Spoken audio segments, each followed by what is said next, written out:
Good morning, everybody. I'm Don Stewart, and welcome to another edition of Breaking News. Today is Tuesday. It's the 8th day of July, 2025, and today's headlines continue to reveal the complicated nature of the various battlefronts that Israel is presently engaged in. So let's look at the headlines.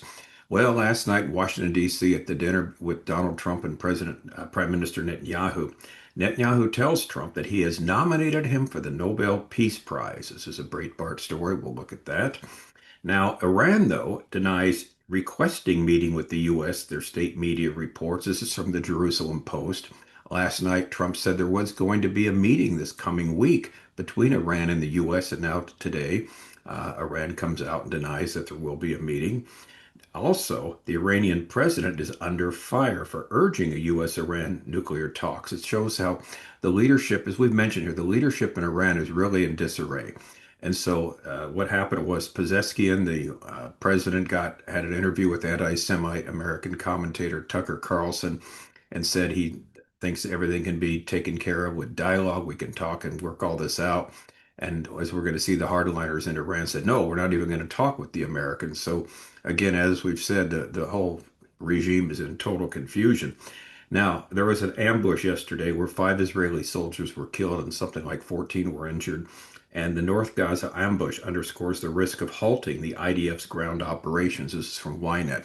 In other words, what we're going to see if there is a ceasefire, hostage release, it's not going to be easy. It's going to be much more tougher for the Israeli army to go forward at the end of the 60 days if they need to, because of what we saw last night that took place in Israel.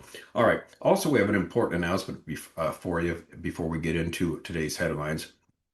In our book, Look Up a Timeline of 50 Last Days Events, we have added another appendix. Appendix 2 is called Understanding God's Plan for the Future of Our World. And it's the text of a 45-minute talk I'll be giving on the subject, which will be the gift of the month for next month for his channel. The audio will only be available for those who support his channel. In other words, they're going to own it, but the text is for everyone to read and see. And basically, it's a talk that I put together where I've put various things from different messages I've given, different things I've written, into a summary form to answer the question about God's plan. And the idea is simple. First, Scripture makes it clear that there is a plan that God has devised for our world to bring about his kingdom to earth. Second, we're going to find from Scripture we have promises, the promises of God, that we can understand his plan. Those of us living in the last days, those of us who are Bible-believing Christians, namely, will know what's going to take place. Third, we'll see the Lord has already fulfilled a number of predictions concerning the end time, so showing that it's right on schedule. And fourth, we're going to start, as we often mention, with the second coming of Christ and work backwards to observe certain events that must take place before his return, specifically the Ezekiel 38-39 scenario. And doing so, what we're going to discover is the nations who will still exist at the time. We're told a number of nations that still exist, how they will be lined up, as well as what nations are not mentioned in the last day scenario. We think it's going to be very helpful for anyone who wants to simply know what God has promised about his plan, what has already taken place concerning his plan, what will take place in the future, and the various nations we need to keep our eye on. And again, it's a free download of the book, Look Up a Timeline of 50 Last Days Events, from our website, Educating Our World, and it's found under the heading of Bible Prophecy. We think it'll be very useful for each of you, so it's available now. Please download it and take advantage of it. All right, let's go to the headlines. Headline number one, Netanyahu tells Trump at dinner he nominated him for the Nobel Peace Prize. That's from Breitbart. And everybody else has a story too. Israeli Prime Minister Benjamin Netanyahu informed U.S. President Donald Trump during a dinner at the White House on Monday night that he has nominated him for the Nobel Peace Prize for his Middle East policies. The dinner kicked off a crucial, we underscore the word crucial, a crucial 3-day visit by the Israeli leader, during which the Allies victorious in the 12-day war over Iran will discuss the future of peace for the region. The dinner was meant to be private, but the media were allowed access for just over a half hour to hear remarks and ask the leaders questions. Netanyahu stood and presented Trump with a copy of his letter to the Nobel Prize Committee. Trump appeared to have been visibly moved. Coming from you in particular, this is very meaningful, he said. Nominations are open to the public, but it's likely that a nomination by a head of a Democratic government carries greater weight, particularly if the nominee has been instrumental in securing peace for that country. Netanyahu not only mentioned Trump's current efforts, but also the Abraham Accords between Israel and several Arab and Muslim states, which the president negotiated during his first term. Many Israelis feel that Trump deserves the Nobel Peace Prize for bombing Iran's nuclear sites as well. Ironically, an act of war, because in doing so, he helped evade a much bigger and more destructive war against a nuclear Iran. Okay, so Netanyahu makes a very smart move on his arrival here in America. It's going to be more difficult for Trump to put pressure on the leader who has nominated him for the Nobel Peace Prize.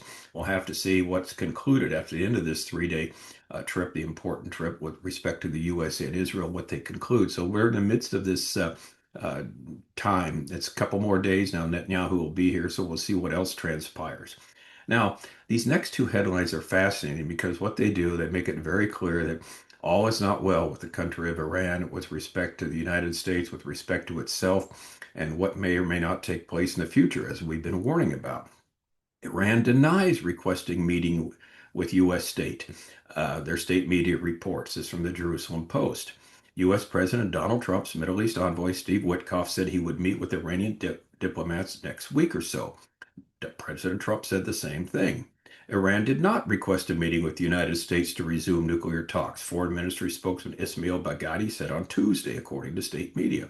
U.S. President Donald Trump again told Middle East envoy Witkoff that the Iranian diplomats, he would meet with them, he said, next week or so. He announced at the end of June that the U.S. would hold talks with the Iranian leadership and the upcoming week in a bid to close the nuclear deal. Remember, he said this at a press conference at the NATO summit recently in the Netherlands at The Hague. Foreign Minister Abbas Araghchi earlier said in an interview on state TV that Iran has no plan to meet with the U.S., contradicting Trump's statement that Washington planned to have talks with Iran next week. Iranian President Masoud Pezeshkian has since said in an interview with anti-Semite U.S. podcaster Tucker Carlson, I am of the belief that we could very much easily resolve our differences and conflicts with the United States through dialogue and talks. All right, so it seems that this weak leadership of Iran can't get their act together with respect to what they want to present to the world. And as we've said, they are hurting all the major leaders, have been taking out the power people, were taken out by Israel during the 12-day war. They've got a bunch of weak people left there, and there's problems between the hardliners and Pezeshkian, who's supposedly more of a soft liner with respect to where Iran is going in the future. So the next story makes this all the more clear. Iranian president presently becomes under fire for urging U.S.-Iran nuclear talks. This is from YNET. Masoud Pezeshkian was slammed by conservative Iranian outlet. Linked, and this outlet's important, it's linked to this Iran's supreme leader Khamenei, but backed by reformist for talking to anti-Semite Tucker Carlson to represent Iranian views. So he tells Carlson this, that they need to talk, and what happens? The hardliners, which represent Khamenei, the supreme leader, basically, excoriate him, denounce him. Again, we emphasize that the leadership of Iran remains in disarray after the 12-day war.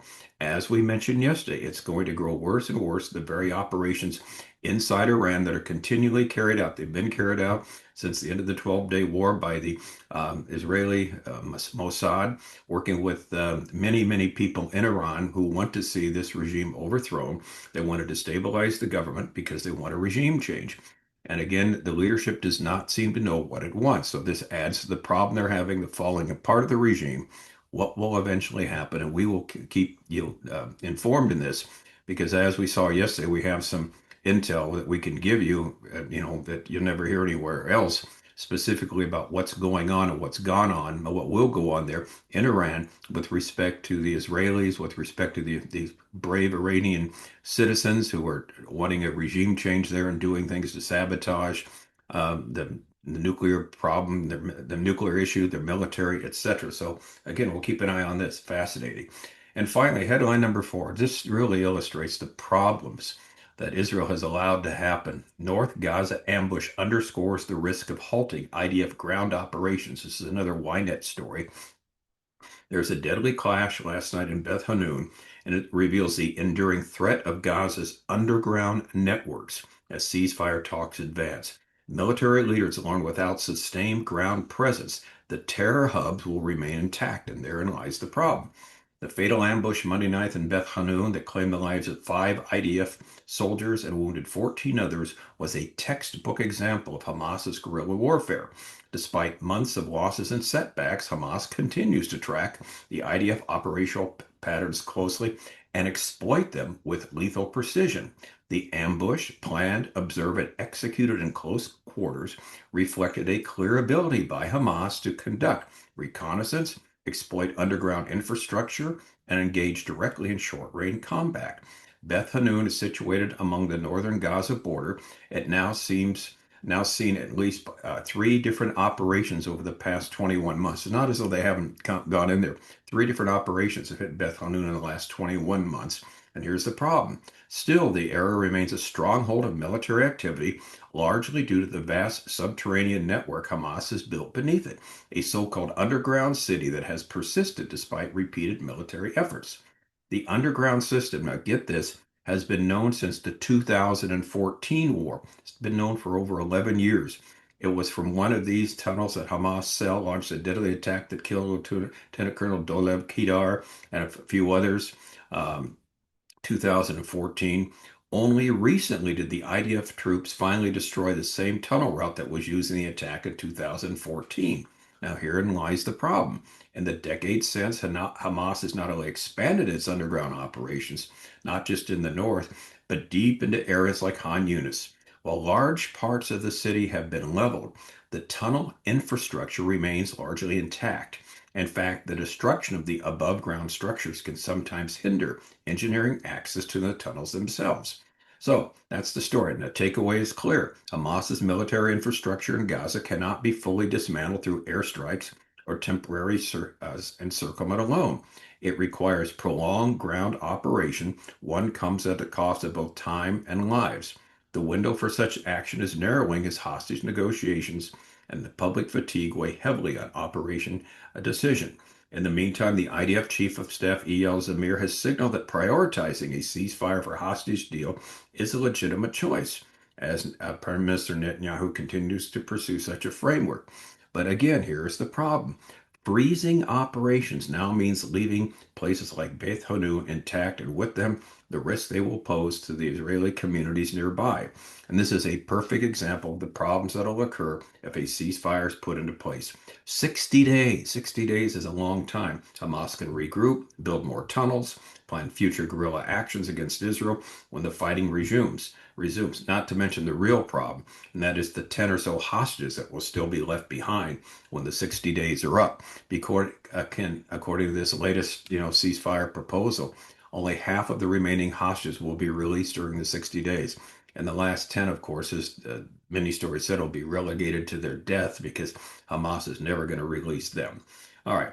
Israel's in a very complicated situation in Gaza. What's going to happen next there? Nobody knows. As always, we're going to keep you posted because we've got the Iranian situation up in the air. We've got Netanyahu in Washington with Trump. We're going to find out what happens there. And we'll see what takes place. And of course, in the Middle East and Israel with Iran, Gaza, and the such like, it's a daily story that changes, but all things are falling into place. This is the bottom line, as the last days Bible prophecy tells us what will occur. All right, I'm Don Stewart again. Thank you so much for watching. We're back with you later today with a second edition of Breaking News. Until then, as always, may the Lord richly, richly bless.